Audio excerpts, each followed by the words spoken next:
Baik, kita lanjut Pak ya.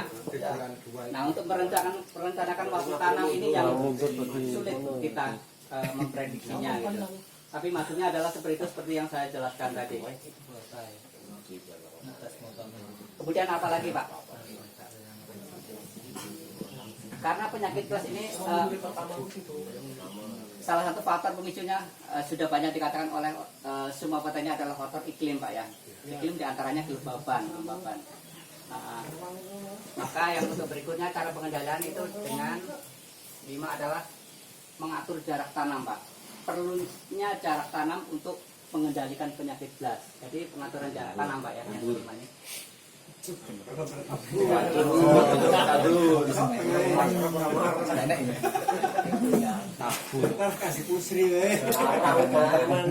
Dari sini Pak, ini ibaratnya yang saya katakan tadi Pak, kalau suatu permasalahan kita ungkapkan, ternyata kita baru sadar gitu loh. Nah, ini kan saya lagi mengungkapkan permasalahan Pak ya, kita angkat masalahnya, pengaturan jarak tanam, yang tadinya kita tutup sekarang kita buka. Bapak-bapak sudah melakukan apa belum? Belum kan? Bahkan tanaman kita itu tidak ada jarak tanamannya, jarak tanamnya itu nggak ada gitu kan. Jadi posisinya sangat rapat sekali, akhirnya kelembabannya tinggi. Nah, kelembabannya tinggi itu yang memicu perkembangan penyakit, baik itu blast atau penyakit yang lainnya seperti itu. Wajar Pak kalau di petani dipasang surut ini untuk serangan hama dan penyakit itu lebih hebat dibanding mereka yang cara tanamnya dengan sistem tindak tanam. Kemudian anjurannya pengaturan jarak tanam sudah dilakukan. Kalau pengaturan jarak tanam kan ya seperti itu Pak. Zaman dulu kita sudah pernah melakukan Pak ya. Nah, sekarang teknologinya jajar legowo Pak. Nah, kalau jajar legowo itu terapkan 4 baris, kemudian ada gang lebih lebar lagi. Nah itu akan lebih bagus lagi. Tujuannya apa? Supaya sinar matahari bisa tembus sampai ke permukaan tanah. Setidaknya sampai umur sekian hari gitu. Terjaga kesehatannya Pak ya. Nah ini yang tidak bisa kita terapkan ini. Kalau ini bisa kita terapkan, insya Allah kita akan lebih aman Pak. Jadi kalau kenapa padi kita di pasar surut kok lebih rentan? Ya masalahnya adalah ini Pak. Ini tidak pernah tidak diterapkan. Pengaturan jarak tanam tidak diterapkan, pemilihan varietas lahan tidak diterapkan. Kita pilih varietas yang lagi ngetren sekarang impari 2, akhirnya ikut-ikut Pak ya. Karena kita juga mau ikut menang gitu. Orang lain dapat banyak, kita juga ingin dapat banyak juga kan. Itu manusiawi Pak gitu.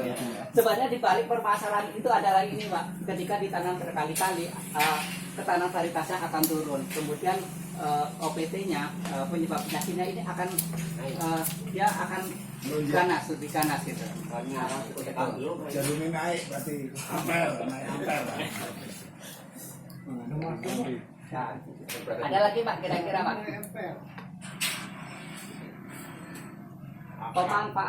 Pemanfaatan agen hayati seperti yang tadi saya tunjukkan Pak, itu ada kemasannya tadi. Itu adalah agen hayati Pak. Yang saya ceritakan tadi ada kan, yang merek Primadeco. Itu adalah contoh agen hayati Pak. Itu digunakan untuk mengendalikan penyakit dan bukan hanya penyakit gas. Untuk agen hayati ini Pak sebenarnya bisa kita produksi sendiri. Bisa kita ambil dari namanya Trichoderma Pak. Itu cara mengambilnya sangat mudah. Kita ada nasi sisa tapi jangan nasi basi Pak ya.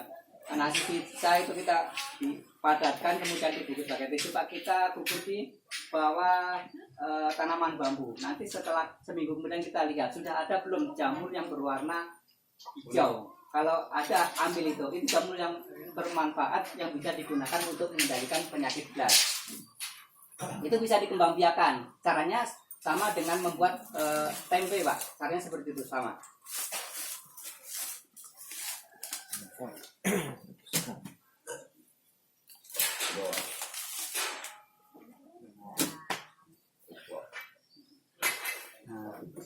Kemudian apa lagi Pak setelah ini Pak?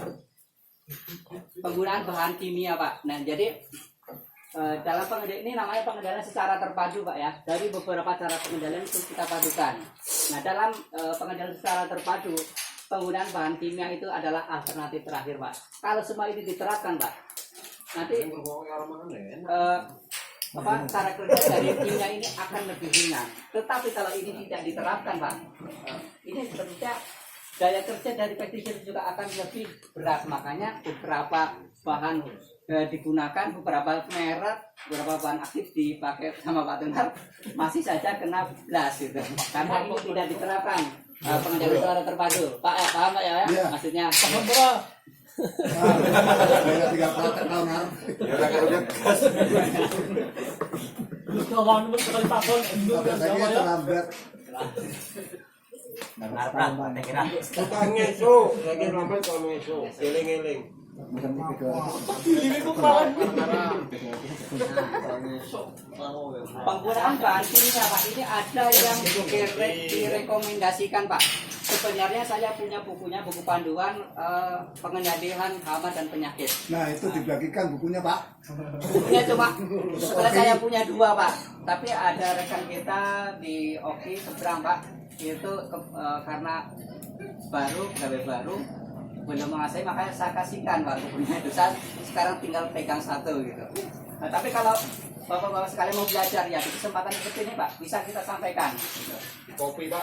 Ya boleh, kalau mau fotokopi boleh datang ke rumah saya Pak. Saya ada bukunya. Jadi penggunaan bahan kimia ini ada bahan kimia yang direkomendasikan untuk mengendalikan penyakit blast Pak. Kita tulis di sini aja Pak ya. Tapi saya tidak ingat semua karena banyak gitu. Saya tuliskan beberapa yang ingat. Di antaranya adalah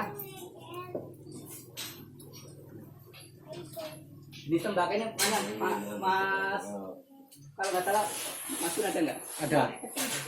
Banyak sekali matanya Mas. Ada tembaga oksida, tembaga oksiklorida, tembaga hidroksida, tembaga oksisulfat. Banyak ya? Jenis tembaga oksida, oksiklorida, hidroksida, oksisulfat. Yang tuliskan ada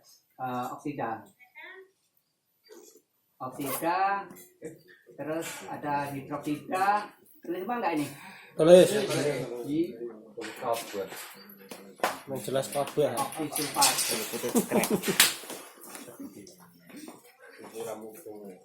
Oksiklorida. Nah ini dari jenis tembaga Pak ya. Ini banyak macamnya Pak. Kemudian selain itu ada lagi Pak.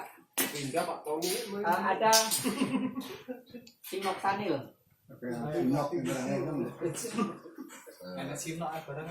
Metro kaya punya. Ada mereknya apa Mas? Maksani.